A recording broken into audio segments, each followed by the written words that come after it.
Hi friends, welcome back to my channel. అందరూ ఎలా ఉన్నారు? నేనైతే బాగున్నాను.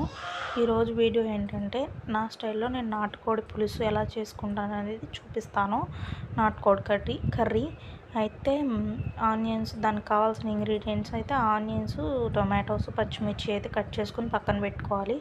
ఫస్ట్ కడాయి పెట్టుకొని ఆయిల్ పోసుకొని ఆయిల్ హీట్ ఎక్కిన తర్వాత అయితే ఆనియన్స్, టొమాటో, పచ్చిమిర్చి 3 వేసి వేపించుకోవాలన్నమాట. టొమాటో అందరూ లాస్ట్లో మధ్యలోనూ వేస్తారు, బట్ నాకు అలా నచ్చదు. నేనైతే ఆనియన్స్తో పాటు వేసి అయితే మగ్గించుకుంటాను. మంచిగా మగ్గిన తర్వాత అట్లా లాస్ట్ మధ్యలో వేస్తే మగ్గదని కాదు, నాకు ఇట్లా ఇష్టం. ఒక్కొక్కరికి ఒక్కొక్క ఇష్టం ఉంటుంది కదా, అలాగా. అయితే నేను టొమాటో ఆనియన్స్తో పాటు వేసి మగ్గించిన తర్వాత కొంచెం కొత్తిమీర కూడా వేసి మూత పెట్టి అయితే మగ్గించుకోవాలి. ఆ తర్వాత కొంచెం ఉల్లిపాయలు కొంచెం బ్రౌన్ కలర్లో వచ్చే వరకు మగ్గిన తర్వాత అయితే అల్లం వెల్లుల్లిపాయ పేస్ట్ వేసుకోవాలి. అల్లం వెల్లుల్లిపాయ పేస్ట్ కూడా పచ్చివాసన పోయేంత వరకు వేయించుకోవాలి. వేయించుకున్న తర్వాత మన నాటుకోడి చికెన్ అయితే వేసేసుకోవాలి. నాటుకోడి చికెన్ కూడా వేసుకున్న తర్వాత ఉప్పు, పసుపు వేసి దాంట్లో ఉన్న వాటర్ అంతా ఇంకిపోయేంత వరకు ఫ్రై చేసుకోవాలి. తర్వాత కారం అయితే వేసుకోవాలి.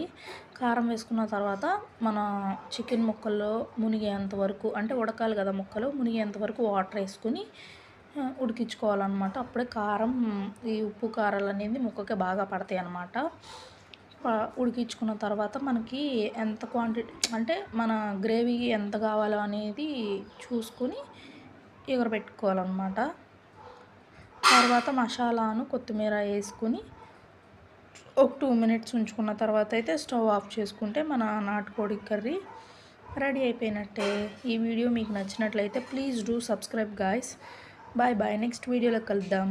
ఈ వీడియోలో చికెన్ నేను ఎట్లా చేశానో అట్లా మీరు కూడా ట్రై చేసి ఎలా ఉందో టేస్ట్ నాకైతే కామెంట్ చేయండి. బాయ్ బాయ్, నెక్స్ట్ వీడియోలో కలుద్దాం.